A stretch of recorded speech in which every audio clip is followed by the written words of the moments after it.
Okay today हम इस class के अंदर डिस्कस करने जा रहे हैं क्वेश्चन नंबर 5 ऑफ एक्सरसाइज 3.4।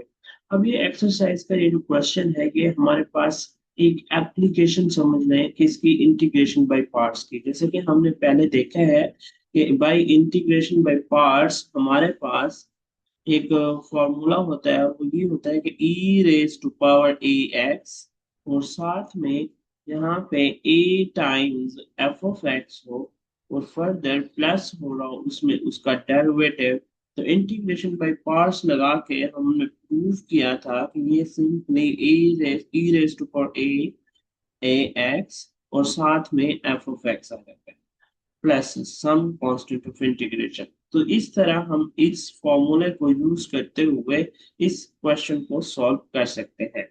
लेकिन अब सबसे पहला सवाल ये होता है कि जब हम इन क्वेश्चंस को देखेंगे तो हमें कैसे पता चलेगा कि ये फॉर्मूला है। तो एक चीज की निशानी याद रख लें कि वो ये होगी कि हमने देखना है कि इन तमाम सवालात के अंदर e की पावर समथिंग आपके पास होगा और दो चीजों का प्लस नजर आ रहा होगा मोस्ट लाइकली। तो उसमें आपको ऑब्जर्व करना होगा कि हमारे पास फंक्शन कौन सा है और उसका डेरिवेटिव कौन सा हो सकता है। मिसाल के तौर पे अगर मैं इसी सवाल की बात करूं तो आप देख सकते हैं कि यहाँ पे ई रेस्ट टू एक्स है, और साथ ही साथ इन दोनों में से किसी फंक्शन रखें तो 1/x का डेरिवेटिव अगर लें तो वो तो -1/x स्क्वायर होता है ना बाई पावर रूल। तो वो तो नहीं रख सकते एफ ऑफ एक्स क्योंकि वो यहाँ मौजूद नहीं है। तो इसका मतलब ये है कि इसको हम एफ ऑफ एक्स रख सकते हैं। सो let's right this. Firstly natural log of x, और 1/x को लिख सकते हैं D by D x of natural log of x. तो जो ये फॉर्मूला है इस फॉर्मूले के मुताबिक ये फिर क्या बन जाएगा, e raise to power x natural log of x plus c. तो इस तरह हमने इस क्वेश्चन को अटेम्प्ट कर लिया पार्ट वन को। अगर हम चलते हैं इसके पार्ट नंबर टू की तरफ, तो इसका पार्ट नंबर टू जो है that says that e raised to power x into cos x plus sin x, और साथ में क्या आ जाएगा dx। So this is the integral जिसे हमने सॉल्व करना है। सो अगर हम इसको सॉल्व करना चाह रहे हैं तो हमारे पास ये बनेगा e raise to power x, यहाँ पे ये आ गया sin x प्लस, और इसे लिख सकते हैं d by D x of sin x। अब आप सोच रहे होंगे कि ऐसे ये भी तो कर सकते थे कि cos x को f ऑफ x कह रहे थे। थिंक अबाउट कि cos x को f ऑफ x कहते हैं तो फिर डेरिवेटिव ऑफ cos होना चाहिए था जो कि माइनस साइन होता है, और यहाँ पे वो तो मौजूद नहीं है इसलिए वो यूज नहीं हो सकता। तो यहाँ पे वही फॉर्मूला का हिंट दे देता हूँ कि e raise to power a x into a times f of x, फिर plus f prime of x, और इस सारे का इंटीग्रेशन ले रहे हैं तो फिर वो हमारे पास आंसर आता है e raise to power a x f of x plus c. तो हमारे पास फिर यहाँ पे क्या बन जाएगा, so that will be simply e raise to power x sine x plus c. तो इस तरह हमने क्वेश्चन नंबर 5 का पार्ट नंबर 2 कर दिया। अगर हम चलते हैं नेक्स्ट पार्ट नंबर 3 की तरफ, सो पार्ट नंबर 3 हमारे पास कहता है कि integral e raise to power a x into a secant inverse of x plus 1/x and square root x square minus 1 dx। क्योंकि तो बहुत आसान है, क्योंकि आपने देखना यहाँ पे a है तो यहाँ a है तो यहाँ भी a है, तो ऑब्वियसली यही f ऑफ x होगा, ये ऑटोमेटिकली डेरिवेटिव बन जाएगा। तो सॉल्यूशन में जब आएंगे हम तो सिंपली क्या लिख देंगे, फिर हम सॉल्यूशन में हमारे पास ये सिंपल बन जाएगा e raise to power a x into a secant inverse x plus this is the derivative of secant inverse x bracket close dx, and by formula so we will get e raised to power ax secant inverse of x plus some constant of integration। तो बहुत आसान से सवालात हैं और इनमें से 2 number का अक्सर आया होता है। तो समटाइम्स दो पार्ट्स भी आ जाते हैं, so it is this is very important according to your exam point of view. तो अगर हम इसको देखें तो ई रेज टू पावर 3x है, और साथ में हमारे पास यहाँ पे है 3 sin x minus cos x over sine square x. अब आप यहाँ पे कंफ्यूज हो सकते हैं क्योंकि आपको उस तरह एफ ऑफ एक्स और एफ प्राइम ऑफ एक्स नजर नहीं आ रहा। मोर लाइकली आपको बनाना पड़ेगा। कैसे बनाएंगे? तो आप सबसे पहले ऑब्जर्व करें कि हम यहाँ पे 3 ऑब्जर्व कर पा रहे हैं और यहाँ पे भी 3, तो यहाँ पे जो भी चीज होगी वो हमारे पास क्या बन रही होगी फिर एफ ऑफ एक्स। अब यहाँ पे कैसे चीज बन रही होगी? तो आप देखें तो यहाँ पे साइन स्क्वायर एक्स डिवाइड हो रहा है। So first step would be that कि e raised to power 3x into, यहाँ पे हम 3 लिखें तो sin x और ये sin square x डिवाइड होगा, so that will give 1 over sin x। ठीक है, फिर माइनस यहाँ पे आ जाएगा cos x और इसके नीचे क्या आ जाएगा sin square x। Okay, so still अगर आप देखो तो हमारे पास मुकम्मल तौर पर उस तरह की फॉर्म तो नहीं बनी जिसे हम बनाना चाह रहे हैं, बट कुछ बनती नजर आ रही है। सो ई रेज टू 3x और ये आ जाएगा 3 कोसिकेंट एक्स माइनस, और यहाँ पे 1/sin की जगह क्या लिख सकते हैं कोसिकेंट एक्स, और cos/sin की जगह cot x। Okay, and this will become dx. Now this whole thing will become e raised to power 3x into 3 cosecant x plus derivative of cosecant x and dx. तो अगर आप observe करें, so you can see that this whole thing could be like e raised to power 3x cosecant x plus c. So this is the answer where c is some constant of integration. Now we move to the next part, and here we have the part number 5. So part number 5 की तरफ आते हैं, so it says that e raised to power 2x into minus sin x plus 2 cos x।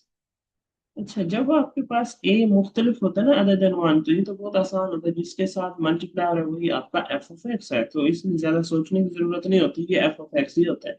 And just you just need to confirm कि इसका derivative क्या ये चीज है। यस दिस इज, तो इसका मतलब है कि इसका सोल्यूशन तो फिर बहुत ही आसान सा हो जाएगा। And that will be e raise to power 2x into, मैं इसे लिख सकता हूँ 2 cos x plus derivative of cos x, so that bracket closed and this will become dx। तो जब अब हम इसको सॉल्व करेंगे, so we will get e raised to power 2x cos x plus some constant of integration। अगर हम इसका 6 part की बात करें, so 6 पार्ट के अंदर हमारे पास जो सवाल है, this is integral x e raised to power x over 1 plus x whole square dx। अब आप यहाँ पे थोड़े से कंफ्यूज हो सकते हैं क्योंकि आपको इतना आसानी से नजर नहीं आ रहा कि हमारे पास एफ ऑफ एक्स क्या है और उसका डेरिवेटिव क्या है। पर एक चीज है कि हम इसमें ये तो कर सकते हैं कि e raise to power x बाहर लिख लें, और यहाँ से अंदाजा भी हो रहा है कि वही कुछ फार्मूला बनने लगा है, क्योंकि अगर आप देखें तो वही चीज नजर आ रही है। अब मैं इस अंदर वाली चीज को ऑब्जर्व करता हूँ तो उसमें डिनोमिनेटर में 1 प्लस एक्स का स्क्वायर है। इट मीन्स दैट मुझे न्यूमिनेटर में भी 1 प्लस एक्स चाहिए। अगर चाहिए तो मैं क्या करूँ, मैं खुद से +1 भी कर दूं और सब्ट्रैक्ट भी कर दूं, so that could be written as 1 plus x minus 1 over 1 plus x whole square. अब ये जो 1 प्लस एक्स होल स्क्वायर है ये फिर अब अलग अलग डिवाइड हो जाएगा, तो अलग अलग डिवाइड होके क्या दे देगा, that will makes e raised to power x bracket 1 over 1 plus x, this is पहली बार बच गया, फिर -1 over 1 प्लस एक्स का स्क्वायर ब्रैकेट dx। अब सोचना ये होता है कि हमारे पास कौन सा फंक्शन है, कौन सा फंक्शन का डेरिवेटिव है। तो अगर आप ऑब्जर्व करें तो you know that derivative of 1/1 plus x कैसे निकाला जाता था। So that was simply derivative of 1 plus x whole raise to power -1। तो पावर पहले पावर में से एक कम हो जाएगा, so that will become -2, right? And without power negative तो 1 ही है, so that is actually -1/1 plus x का square। So from here you can see कि ये whole thing क्या बन गई फिर हमारे पास, ये पूरी चीज बन गई integral e raised to power x bracket and this is nothing but 1/1 plus x which is f of x plus, और इस सारे की जगह मैं लिख सकता हूँ डेरिवेटिव ऑफ 1/1 प्लस एक्स, तो ब्रैकेट क्लोज और साथ में dx। सो ये हमारे पास क्या आ जाएगा, so that will become e raise to power x 1/1 plus x plus some constant of integration. So this is the answer. Now we move to the next part. So the next part is the part number 7, so which is very simple. So I will just let you know कि इसमें f of x क्या है और f prime of x क्या है। So this is integral e raised to power minus x into cos x minus sin x। So this is very clear कि यहाँ पे -1 था a की जगह, तो यहाँ पे भी माइनस sin x है। So this is gonna be f of x और ये क्या हो जाएगा फिर f प्राइम ऑफ x। तो फिर आपके पास जो आंसर होगा, so that will be simply e raise to minus x sin x plus c। This is the answer for the part number 7। अब नेक्स्ट हम आते हैं पार्ट नंबर 8 की तरफ। तो this is very very important. Okay, तो ये part में क्या है हमारे पास। So it says integral e raised to power m tangent inverse of x over 1 plus x square और साथ में dx। तो यहाँ पे अब चूंकि पावर में टेंजेंट इनवर्स ऑफ एक्स है, तो इट्स वेरी क्लियर कि हमें कोई u सब्स्टिट्यूशन करनी पड़ेगी। सो लेट कर लेते हैं, let u is equals to tangent inverse of x। तो अगर u tangent inverse of x है तो du क्या होगा, so that will be 1/1 plus x square dx, right. तो इसका मतलब है कि हम इस पूरे को लिख सकते हैं e raise to power m u times du, क्योंकि dx over 1 plus x square की जगह du आ गया। और इसका आंसर क्या होता है, so this is simply exponential function, क्योंकि वही आ जाता है और जो उसके साथ कांस्टेंट मल्टीप्लाई हो रहा होता है वो डिवाइड हो जाता है, प्लस सी। अब वापस इसमें u की वैल्यू पुट करेंगे, so e m tangent inverse of x over m हो जाएगा और प्लस c आ जाएगा, right. So this is the answer. Now we move to the next one. So next है हमारे पास 9th क्वेश्चन। अब 9th क्वेश्चन को थोड़ा सा समझने की कोशिश करेंगे, क्योंकि this is different from the formula, क्योंकि इसमें आपको कहीं पे भी e की पावर x नजर नहीं आ रहा।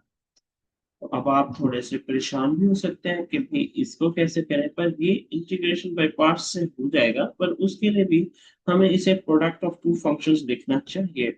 और आपको पता है कि हाफ एंगल आइडेंटिटीज में हमारे पास क्या होता है कि फॉर्मूला बनता है कि 1 plus cos alpha will be equals to 2 square alpha by 2। एक तो ये बनता है, दूसरा होता है हमारे पास 2 sine square alpha by 2 is equals to 1 minus cos alpha. तो आप सोचना ये है कि या तो यहाँ पे कॉस होता, साइन बना हुआ है, तो अब इसको कॉस कैसे बनाए। तो अब आपको ट्रिग्नोमेट्री का एक रूल याद होगा कि साइन और कोसाइन एक ऐसे दोस्त हैं जो पाई बाई 2 के डिफरेंट एंगल, डिफरेंट यानी ऐसे तमाम एंगल्स जो एक दूसरे के कॉम्प्लीमेंट्री हो, उन पे सेम आंसर देते हैं। मिसाल के तौर पे साइन एक्स वही जवाब देता है जो cos pi by 2 minus x पे देता है, क्योंकि x और pi by 2 minus x complementary, इनको प्लस करें पाई बाई 2 आता है और ये दोनों आपस में सेम आंसर देते हैं। तो इसका मतलब ये हुआ कि हम इस सारे को भी लिख सकते हैं 2x over 1 minus cos pi by 2 minus x और साथ में dx। तो अगर ये चीज है, so that could be written as 2x।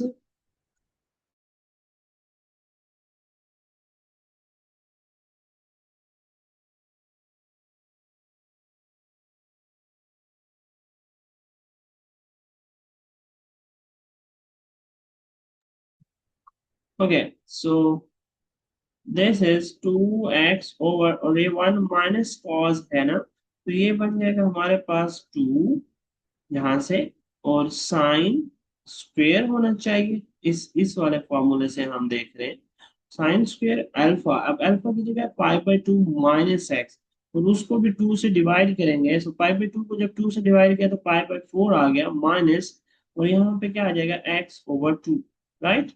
सो ये 2 से 2 कैंसल आउट हो गया, और हमारे पास क्या बच गया, तो हमारे पास बच गया एक्स, और कोसिकेंट स्क्वायर, क्योंकि 1 और साइन स्क्वायर है ना, cosecant square pi by 4 minus x by 2, और साथ में dx। अब यहाँ पे आप क्या करेंगे, इंटीग्रेशन बाय पार्ट्स कर लेंगे। और आपको पता है कि हमारे पास डेरिवेटिव के लिए जो ज्यादा फेमिलियर या अच्छा स्टूडेंट है वो x है, इसलिए वो फर्स्ट रह जाएगा, और इसका इंटीग्रेशन लेंगे। और कोसिकेंट स्क्वायर का इंटीग्रेशन जो होता है, कोसिकेंट की दोस्ती कॉट के साथ है, तो उसका इंटीग्रेशन कॉट होता है with negative sine. So that will be cot pi by 4 minus x by 2 with negative. लेकिन साथ ही साथ जो x के साथ जो कुछ मल्टीप्लाई हो रहा है वो डिवाइड भी होता है, तो -1/2 भी होगा ना यहाँ पे। फिर माइनस साइन ऑफ इंटीग्रेशन, और x का डेरिवेटिव क्या होता है, that is 1, and this whole thing we have to right.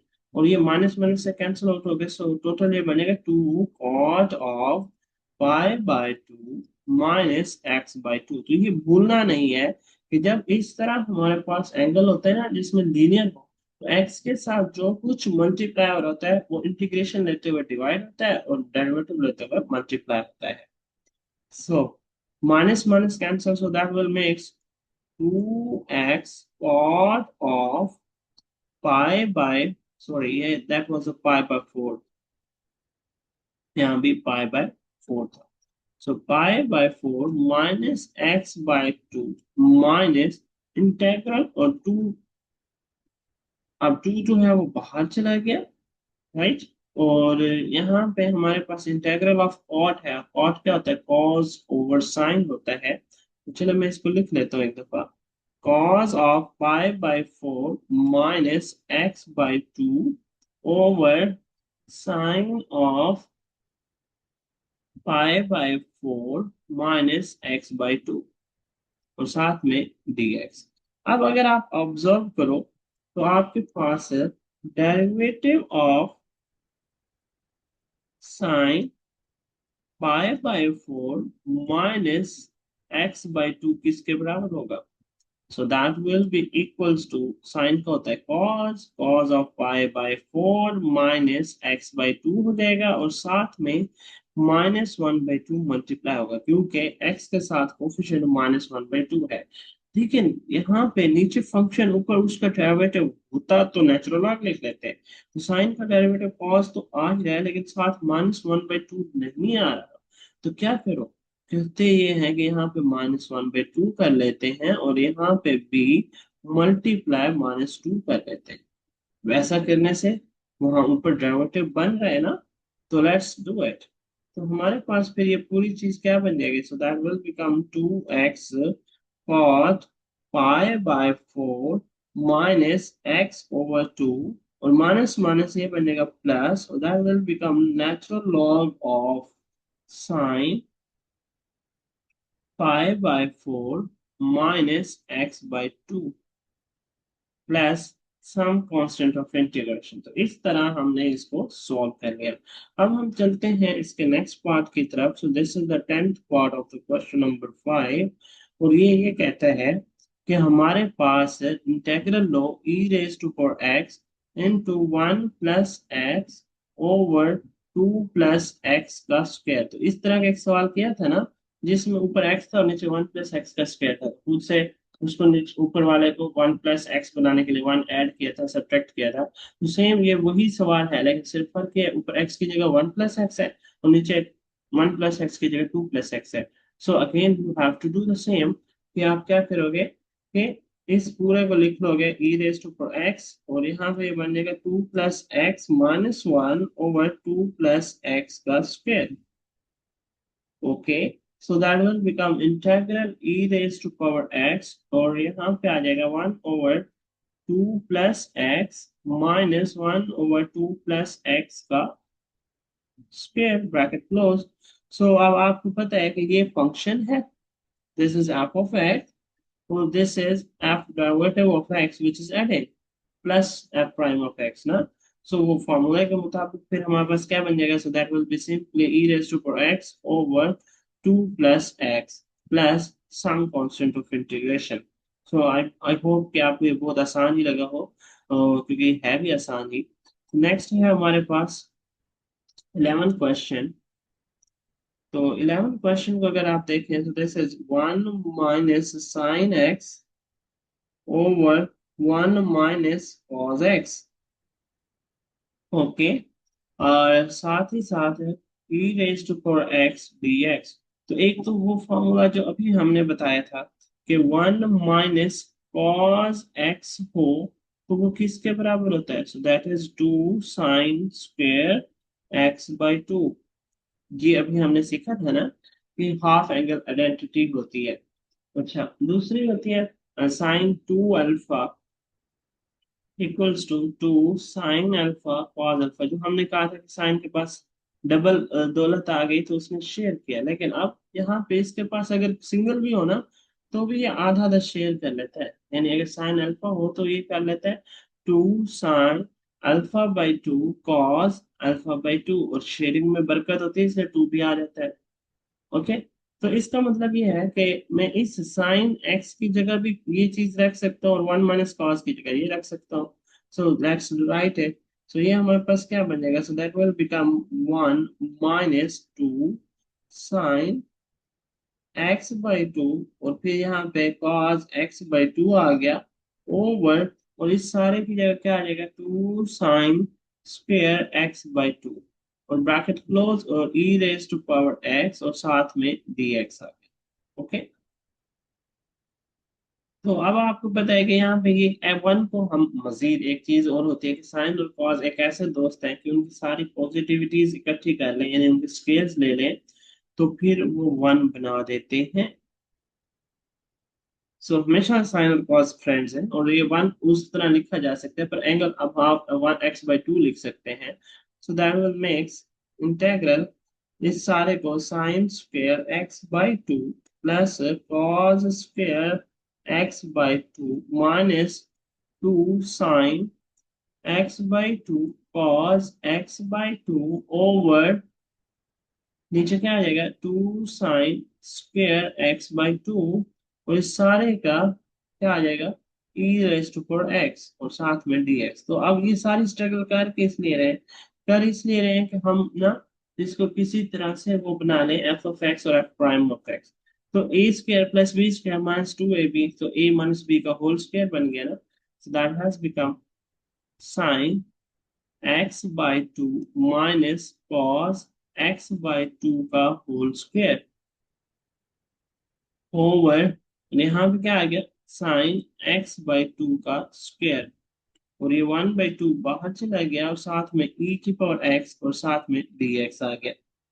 अब अगर आप देखो तो एक ही स्क्वायर में लिखे जा सकते हैं, so that will become one by two integral, so ये बन जाएगा one minus cot x by two whole square e raise to power x dx।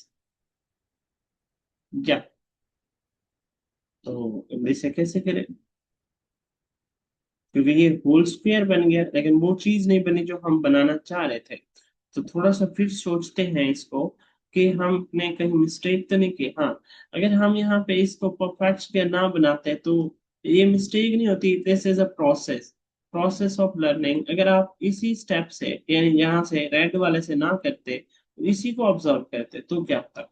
तो अब मैं ये रेड वाले से स्किप करके फिर हम नेक्स्ट आते हैं, और उसमें अगर हम इस तरह लिख देते हैं कि उस पूरे को 1/2 कर लेते हैं इंटेग्रल, और ये आ रहा था 1/sin²x/2, जिसे मैं लिख सकता था cosecant²x/2। ओके, और माइनस और साइन से साइन कैंसिल हो जाता, कॉस कॉस ओवर साइन क्या हो जाता, कॉट हो जाता। अच्छा, यहाँ पे 1/2 यहीं पे रहता, बाहर ना जाता क्योंकि वो दूसरा कैंसिल आउट हो रहा है। तो ये बन जाएगा -cot x/2। ओके, यूं भी कर सकते थे। अब ये सारे जो स्टेप्स हैं जो बीच में किए हमने स्क्वेयर्स लेके गए, सो दिस इज द ट्राई, क्या हमने एक ट्राई की थी, वो हमारे से वर्क नहीं की, अब हम इस तरह कर रहे हैं। राइट, तो इसलिए परेशान नहीं होना। हमेशा जब भी करेंगे तो आप इसी तरह कर सकते हो। तो अगर आप f(x) ले रहे हैं यहाँ पे -cot x/2, तो उसका जो डेरिवेटिव होगा so that will be nothing but, आपको पता है कॉट का माइनस होता है, तो minus minus plus cosecant square x/2, और x/2 का अलग से करेंगे तो 1/2, सो जो कि यहाँ पे मौजूद है। So this is f(x) whole thing, और यहाँ पे ये क्या बन जाएगा f'(x)। तो बाय फॉर्मूला फिर हम कह सकते हैं कि this whole thing will be e⁻x into minus cot x/2 फिर प्लस सी। सो ये हमारे पास टोटल आंसर बन गया, जिसे हम लिख सकते हैं -e⁻x cot x/2 plus c। So this is the answer to this question number 5 के 11th पॉइंट का। तो इस तरह हमारा क्वेश्चन नंबर 5 कंप्लीट हो जाता है।